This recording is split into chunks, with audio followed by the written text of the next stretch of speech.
Isiniwalat ng dating security aide ni Ako Bicol Party List Representative Zaldi Co kung paano nila dinadala ang mga maletang may lamang milyong-milyong pisong pera sa bahay ni Co at ni dating House Speaker Martin Romualdez.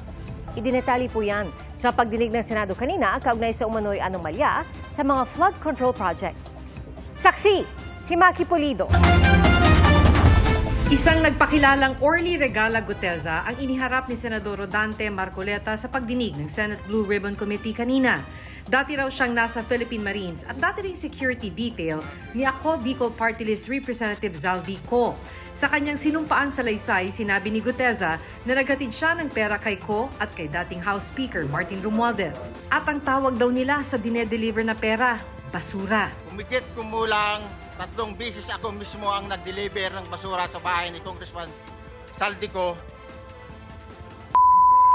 at sa mga bahay ni Speaker Romualdez sa Taguig. Ayon kay Guteza, may pagkakataon din daw na nagdala si dating ACT-CIS Party List at ngayon Benguet Representative Eric Yap na 46 na maletang may laman na tig 48 million pesos sa bahay ni Co sa Pasig. Ang bawat malita ay may lamang humigit kumulang 48 million pesos. Ang bawat malita ay may push-it na nakadikit na nakasaad kung magkano ang laman ng bawat malita. Yung isang malaking big na malita is kasing ganito ang sukat. Yung pinakamalaki. Opo. Tapos pag binuhat ko po yan, ang bigat yan, almost parang isang sakong bigat sa 50 kilos. Yung bigat. Opo. So binubuhat po ninyo, dito na-transfer po ninyo sa bahay? transfer sa other sakyan po. Pag ano. Okay, so 2-3 sasakyan. Ganun po lagi. Yung mga 17, 18 po na mga maleta. 3 times a week. Yes, sir. Mula sa bahay sa Pasig, hinatid daw ang mga ito ni Guteza sa condo unit ni Co sa Taguig. Doon daw hinati ang mga maleta. 11 maletang may lamang pera ang naiwan umano sa condo ni Co, habang ang 35 inihatid daw sa bahay ni Romualdez sa Taguig. Sinong tao ang nagre-receive? Sa mga ganun, sir, ang may contact, Your Honor, is yung si Paul at si Mark lang ang may contact doon sa receiver.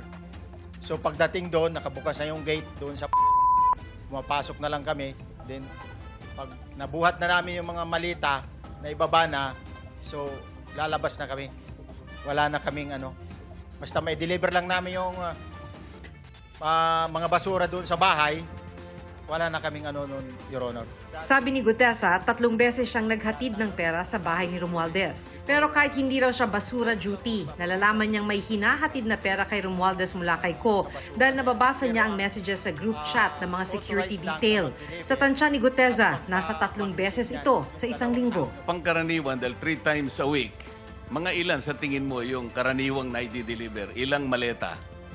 Minsan mayroong 15 or kaya 18 ang malita, pero yung malalaking malita yon na nagre-rate yung bawat malita, minsan mayroong 48, may 50. Just affidavit this morning, no? Anong status niya, sir? Gaganyan lang?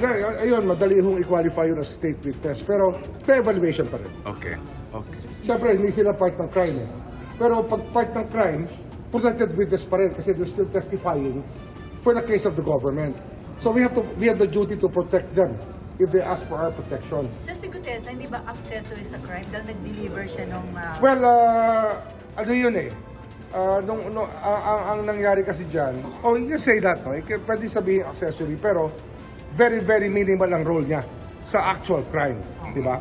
Kung accessory, that's more or less a very light penalty compared to the principals.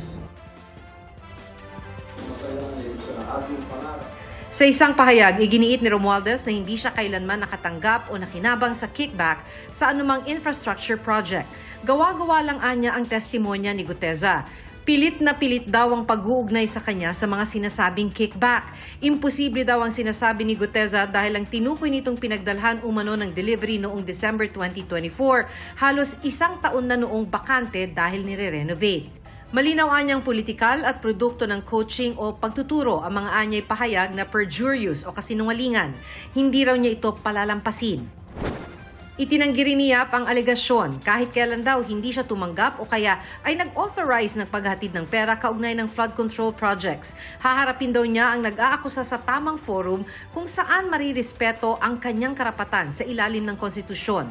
Sinusubukan pa naming makuha ang panig ni Ko pero dati na niyang itinangging sangkot siya sa pangungumisyon sa flood control projects. Di pa rin malinaw kung nasaan na si Ko. Kinukumpirma pa raw ng Department of Justice kung totoong nasa Spain na siya. Yes, he's being tracked already.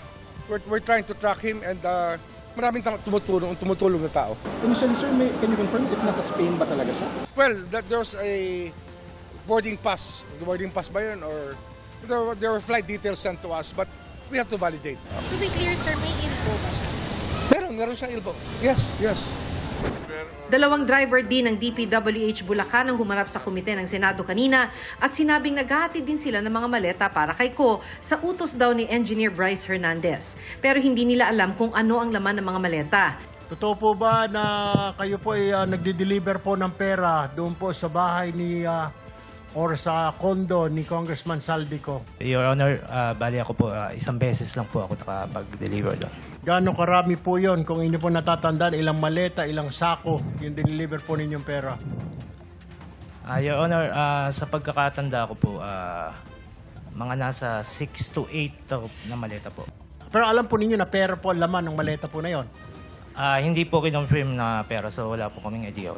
Para sa GMA Integrated News, ako si Maki Pulido, ang inyong saksi.